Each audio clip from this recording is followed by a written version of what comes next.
Olá, olá, seja bem-vindo a mais um programa Apostila. Meu nome é Elizabeth Vido, nossa matéria aqui é Direito Empresarial. E o tema de hoje, imperdível, marca e nome empresarial. Bom, mas daqui a pouco a gente fala sobre isso. Primeiro vamos conhecer os nossos amigos aqui do estúdio que vão colaborar para que esse programa fique ainda mais bacana. Vamos conhecê-los aí, o nome e o que cada um pretende. Vamos começar daqui, por favor. Ok, meu nome é Bruno Henrique, eu tenho uma área específica mais para concurso público, né? Tá certo, Bruno. Meu nome é Hilton Benjoino e eu também busco concurso público. Beleza, Hilton. Meu nome é Natasha Barros, meu interesse é concurso para tribunais. Tá certo. Meu nome é Samuel Vidal, meu interesse é concurso na área bancária. E? Meu nome é Camila Nato, minha área no momento é concursos. Tá certo. Então, esses são os nossos amigos do IPC que vão aqui colaborar com a nossa aula. Mas você já sabe que também estão aqui conosco os nossos amigos lá do Piauí, os nossos amigos via internet, pessoal do CPR. Tudo bem, pessoal? Oi, tudo bem? E aí, vocês já tiveram essa matéria de marca? Já estivemos estudando esse assunto. Tá certo. Hoje conto com a presença de vocês e com a participação de vocês, beleza? É um prazer estar aqui. Tá certo. Então vamos conhecer agora que a gente já sabe, todo mundo que vai participar do nosso programa, como funciona o programa Apostila. Bom, são 3 blocos. No primeiro bloco nós vamos conversar melhor sobre o tema de marca, de nome empresarial. E aí vem o segundo bloco. E os nossos amigos aqui, presencialmente e da internet, via internet, vão fazer as suas perguntas aí para enriquecer mais o conteúdo do tema de hoje. E no terceiro bloco, imperdível, o momento do quiz jurídico, para que você teste os seus conhecimentos, assim como os nossos amigos. Sabendo de tudo isso agora, podemos então começar o nosso tema de hoje. Nós vamos falar especialmente hoje sobre marca e nome empresarial. Vamos começar a tratar sobre marca. Olha só, o que é marca afinal? Marca é aquele sinal visualmente perceptível que a gente percebe aí num produto, num serviço, às vezes numa determinada empresa, um selo de qualificação. Isso é marca aqui no Brasil. Veja que no Brasil não é protegido nem a marca sonora, nem a marca olfativa. Então, não posso ainda aqui no Brasil pedir aí o registro de um determinado aroma ou de um determinado som, por mais que isso identifique um produto ou mesmo um serviço. Então, para nós, a ideia de marca pode ser um nome, pode ser só um desenho, pode ser uma mistura de tudo isso e às vezes até uma embalagem, não é? Quem já não viu uma determinada embalagem de um produto e na hora já lembrou, opa, essa embalagem diz respeito àquele fabricante. Então, essa é a ideia da marca. A marca ela serve para identificar não necessariamente quem fabricou, mas pelo menos quem quer aparecer para o consumidor como fabricante. E aí, é claro, se você gosta de uma marca, você é capaz até de experimentar um produto em virtude daquele selo. Por outro lado, se você teve uma experiência péssima com uma marca, você pode deixar de utilizar e experimentar um produto por causa daquele selo. Então, a marca, ela agrega ou diminui o valor de um determinado produto. Então, veja, ela tem, por um lado, a função de proteger quem inventou, quem criou, e por outro, não levar o consumidor a erro, a confusão. Porque você sendo fiel a uma marca, talvez se enxergar alguma outra parecida, poderia comprar por erro. Então, é isso que se tenta, na verdade, evitar ao falar de marca. Bom, para que uma marca seja realmente protegida, eu tenho que registrar essa marca no INPI. O que quer dizer INPI? Instituto Nacional de Propriedade Industrial. Instituto Nacional de Propriedade Industrial. O INPI é uma autarquia federal, a autarquia federal que cuida de patente, que cuida de desenho industrial e também sobre o nosso tema de hoje, sobre marca especificamente.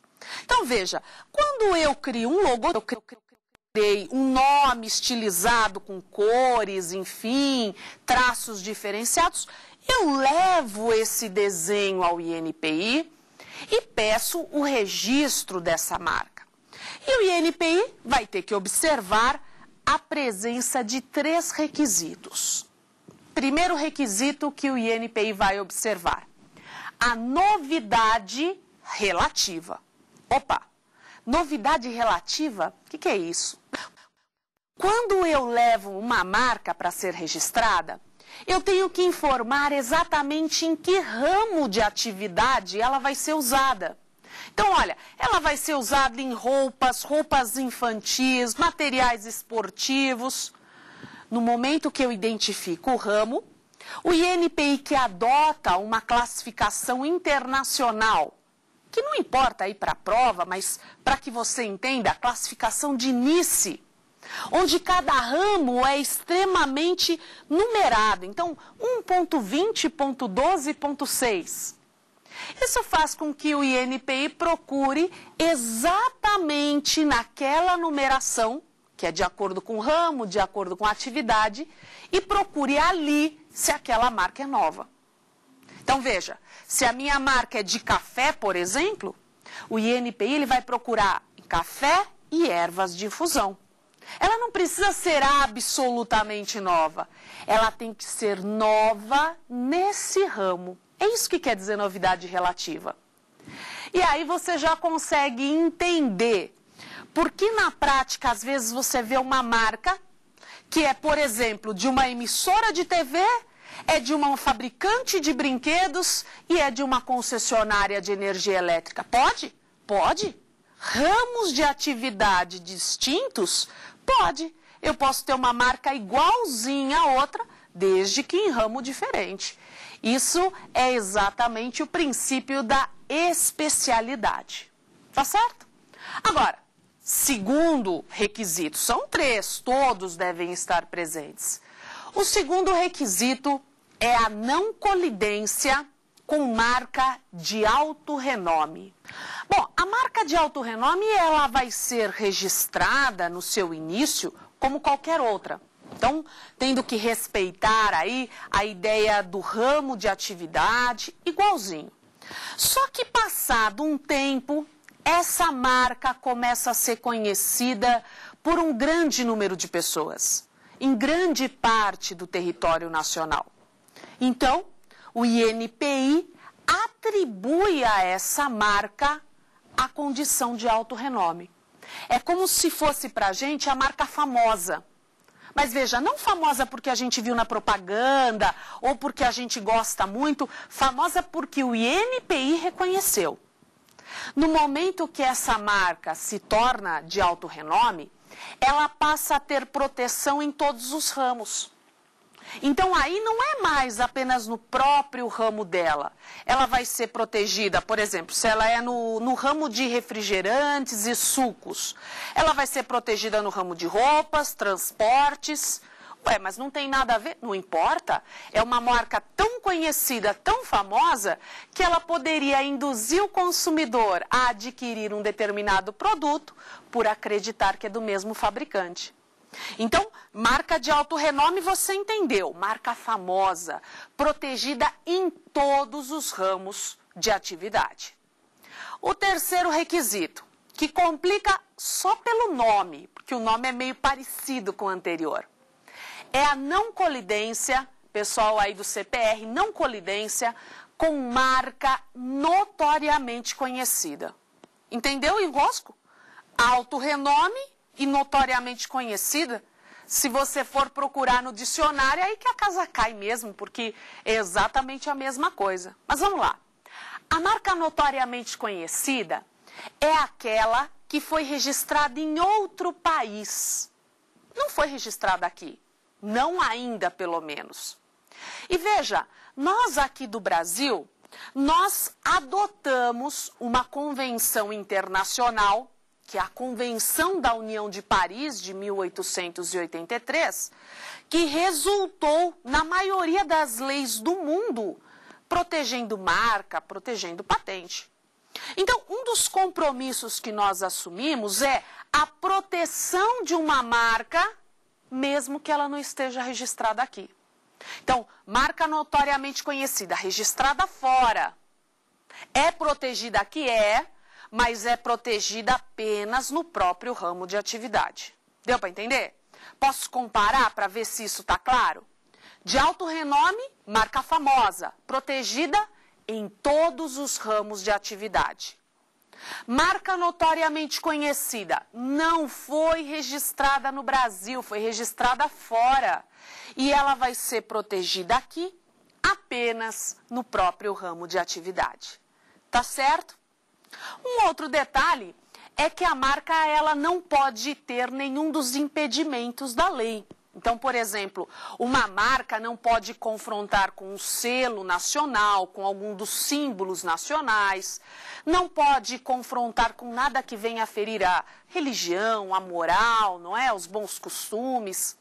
E ela sempre tem que ter um diferenciador. Então, quer ver um exemplo?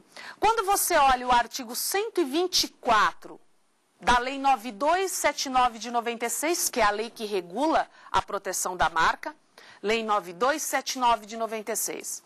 Lá no 124 está escrito que números, por exemplo, não podem ser usados como marca. Veja, mas quando está escrito isso, está escrito número de uma forma isolada, letra de uma forma isolada. Agora, se o inventor, se o criador dessa marca, ele agrupa esses números, essas letras, e ele dá um arranjo diferenciado, ué, não tem problema. Você deve se lembrar de marca de pinga, que usa número, marca de sapato, que usa número, não tem problema. Por quê? É dentro de um slogan, dentro de um conjunto de cores, traços diferenciados. E é isso que é o importante. Então, a marca, esse sinal, ele precisa ser diferenciador. Eu não posso usar termos de uso comum. Por exemplo, imagina que eu queira registrar a marca de um vinho. É claro que eu não posso usar o termo vinho, porque isso é um termo comum nesse ramo específico. Assim como imaginar falar de massa numa marca de espaguete, de massas de uma forma geral. Então, a ideia é que aquele termo seja novo, pelo menos naquele ramo de atividade, sendo aí um diferenciador. Tá certo? A legislação aponta para a gente 3 espécies de marca. 3 espécies. A primeira é a que a gente até está conversando até agora, marca de produto ou serviço, que vai servir para distinguir, diferenciar, veja, não a fórmula do produto, mas como o produto é conhecido. Marca não protege fórmula, não protege como funciona determinada máquina, só protege esse lado exterior, quer dizer, como ele vai ser conhecido. Isso é a marca de produto ou serviço. Uma outra marca muito usada e que cada vez tem maior valor é a marca de certificação. Você já deve ter comprado produtos com alguns selos de qualidade? Pois então, aquele selo de qualidade, quanto mais ele é respeitado, maior valor ele tem. O que é uma marca de certificação? É uma marca que testa, de acordo com determinados padrões, um produto. Então, ele só empresta o seu selo se aquele produto está em conformidade com esse padrão de qualidade. Isso é a marca de certificação. E a última espécie de marca é a marca coletiva. Marca coletiva é aquela marca que pertence a uma entidade pode ser uma cooperativa, pode ser uma associação. E aí os membros dessa cooperativa, os membros dessa associação usam a marca. Tá certo? Então não precisa ser o mesmo ramo, nada, só precisa ou pertencer à associação ou pertencer a essa cooperativa. Uma ideia já nova, isso não está na lei, mas uma ideia que começa a ser construída é que a marca coletiva, ela também atribui uma qualidade, mas uma qualidade ideológica. Veja que hoje, cada vez mais, as pessoas se preocupam com o meio ambiente, se o papel é reciclado ou não é. Então, quando a gente fala de uma marca que traz um selo de, olha, material reciclado, produto orgânico, olha, um selo no qual a gente atesta que criança não trabalha. Isso agrega tamanho valor que pode ser que algumas pessoas prefiram esse produto, por causa dessa ideia vinculada a esse selo, do que um outro. E algumas pessoas até se dispõem a pagar mais por isso. Essa é a ideia que está sendo construída. Tá certo? Agora é o seguinte, quando eu registro a minha marca, por quanto tempo eu tenho a proteção? Será que ela dura a vida inteira ou será que é só por um período de tempo?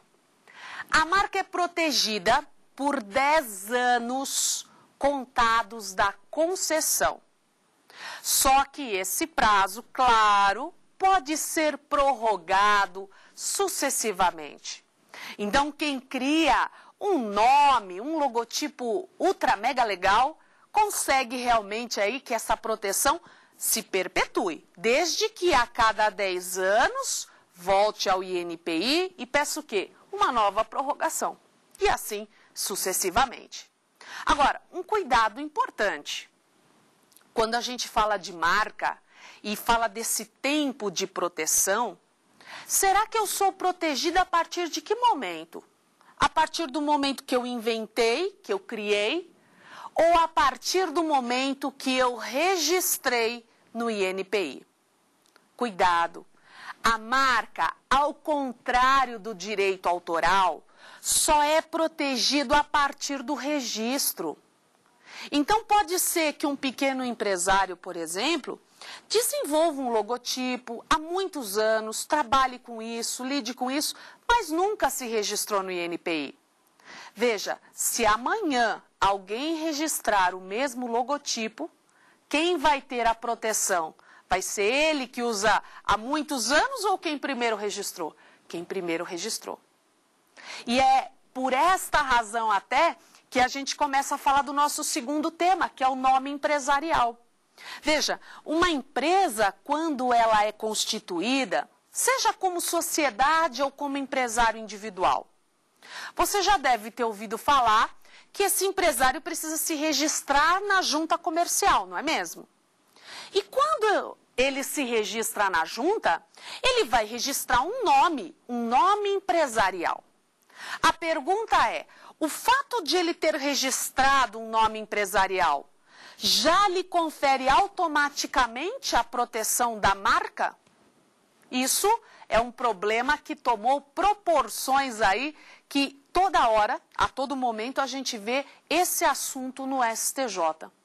O fato é o seguinte, como o nome empresarial é registrado na junta, e a junta comercial ela tem uma atribuição estadual, a proteção do nome atinge apenas o estado onde ele foi registrado.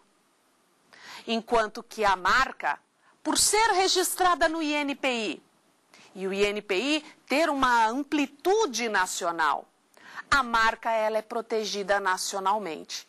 Então, quando há confronto entre a marca e o nome empresarial, essa questão deve ser levada em conta para saber qual prevalece, qual deve continuar a ser a proteção. E isso é o que está sendo estruturado nesse instante, nesses últimos meses aí, no STJ, quer dizer que vai se formando um entendimento. Ainda não é pacificado, mas a ideia da proteção da marca, por enquanto, prevalece por causa dessa proteção nacional. Bom, esse foi o bloco para que a gente contasse para você sobre o nosso tema. Mas claro que você tem que permanecer aí junto conosco, porque agora no segundo bloco, os nossos amigos aqui presenciais e os nossos amigos lá do Piauí vão poder mandar fazer as suas perguntas e, claro, aprofundando mais esse tema. Então eu te espero para o nosso próximo bloco. Até mais!